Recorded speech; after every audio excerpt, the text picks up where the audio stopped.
Hi everyone, this is me Tara, and this is the very first video of my YouTube channel, Decoding with Tara. And guys, I know you must have seen, but I've also seen the final episode of Stranger Things, season 5, volume 2, episode number 8. Honestly telling you, I saw it for the very first thing that I did in the morning. I switched on my television, and after that moment, I think every 5 to 10 minutes, I was like literally crying like a small baby. Such nostalgia I was feeling. To be honest, this series is one of the finest work that I've seen, and Duffer Brothers have actually done a really great job.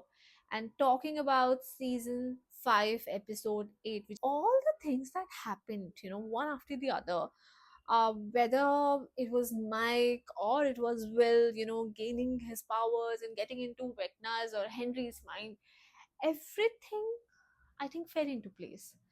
If you have not seen the final episode of Stranger Things, please go and watch and then come back to this video so that you also feel what I'm feeling right now and we can all give each other a tight hug. So let's not beat the bush and come to the straight point, which is, where did Elle go? Everyone is having a theory, just like Mike, that maybe 11 is still alive, or maybe she's at a place which is very beautiful, which has rivers and a green field and everything.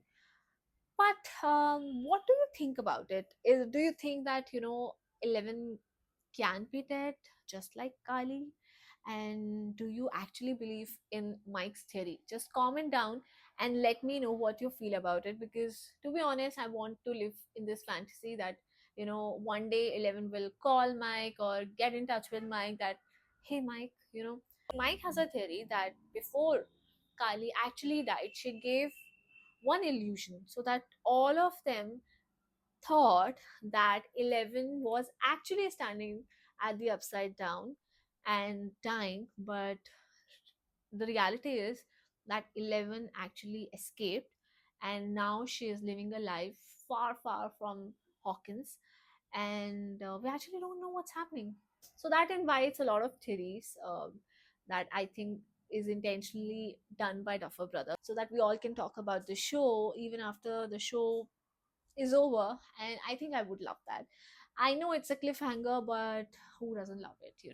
We all want to talk and talk about it with our friends, and I think this is the best way. We can still think that 11 can be alive. So why not?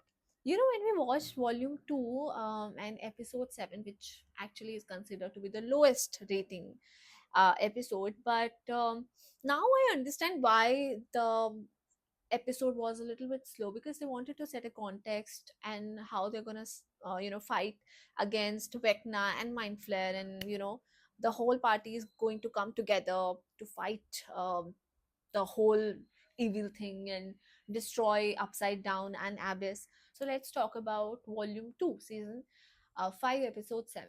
So everyone talked about how the episode is very slow, and there are some dragged scenes, which I totally agree to.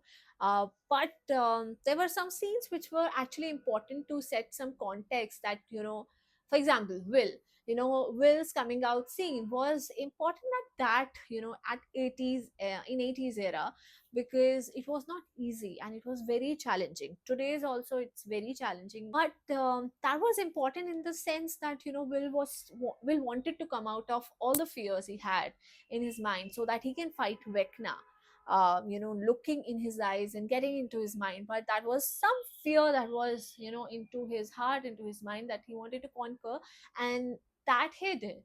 And I think it was that point that they wanted to set context to. But just let me know in the comments if you agree to me, to what I'm saying now. There was some instances that Mike was saying at that point, that he used to get some milkshakes at the place where I think Joyce was working, which never happened in the series that we saw with the kids. But he mentioned that, so we were thinking that there will be some depth to that. But okay, no. So these were all theories, and there were other scenes that were dragged, just like Robin and Vicky talking about what happened, or it could be the unproposal of Jonathan and Nancy. But I think we can skip everything because episode 8 was epic, and I don't want to talk about anything else right now because this was something which I never wanted to end, as I said earlier. And I hope you feel the same way as I'm feeling right now. It's a little bit emotional, nostalgic, because the show that we grew up with has ended. And thanks to Duffer Brothers for bringing such great story. And there are a lot of theories around it that this is actually a true story, and not like, I know it's fictional, but some points are true. There were some researches that were going on in Montauk project, if I'm not wrong.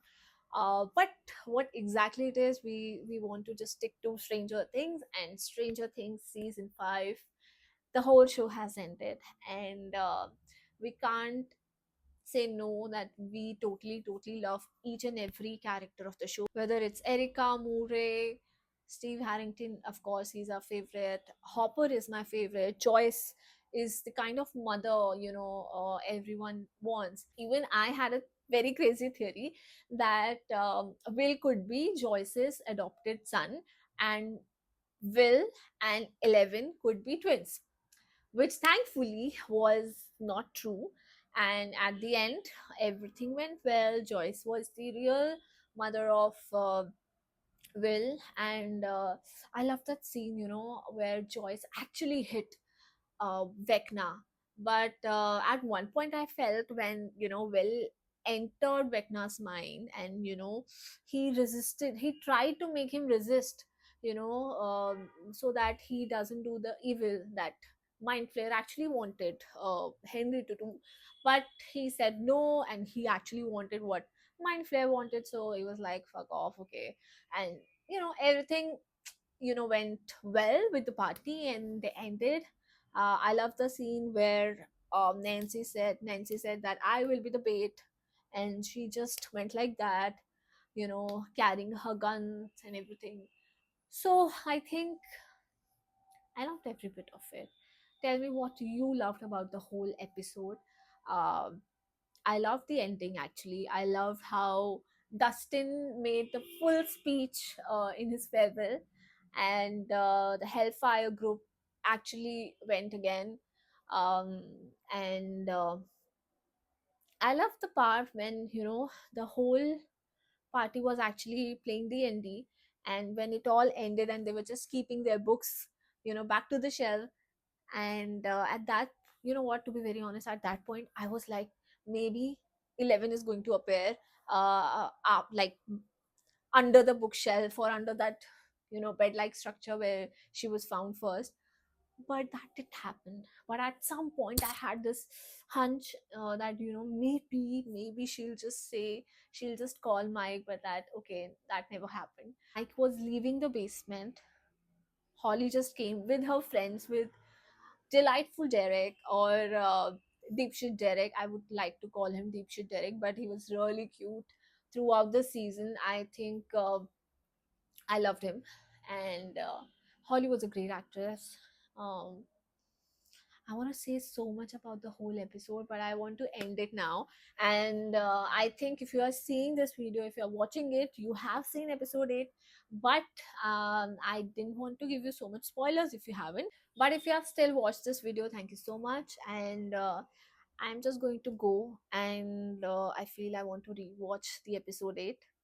And yes, it's on Netflix, so you can go watch it, and keep coming back to my channel for more such videos where we can just do a group hug and talk about the show, our favorite shows, and what went well, what didn't went well. And I would look on the other side. And if you haven't subscribed to my channel, please go and click the like button, share it, and subscribe to my channel, Decode with Tara. And we'll talk about more and more shows and movies that you love and I love. Bye bye.